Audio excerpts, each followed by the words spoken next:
shopping with my brother. I saw a controversial book that was talked about on TV. My brother saw me flipping through the pages and he decided to buy it for me.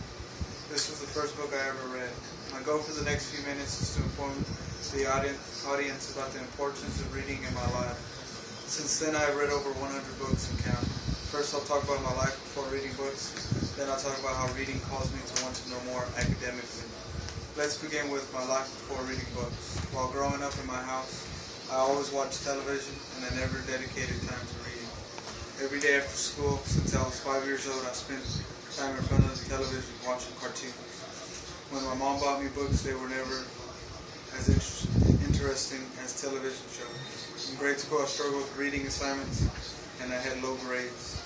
When it was time to read in class, I would just go to sleep because it was boring to me. My teacher would ask me to stay for voluntary tutoring after school, but the last thing I wanted to do was stay at school. Life after reading my first book. Life after reading my first book. Then we will the transition statement. Next I will talk about life after reading my first book. After reading my first book, it caused me to want to read more novels. I was introduced to writers such as Kurt Vonnegut and Daniel Keyes. Also, I was introduced to different media of writing, such as graphic novels. I wanted to increase my academic knowledge.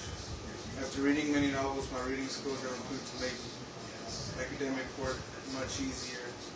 My reading skills and desire for knowledge are pushing me to obtain a college degree. Let me conclude. First, I'll talk about my life before reading my first book. Then I talk to you about my desire for higher education because of my love of reading.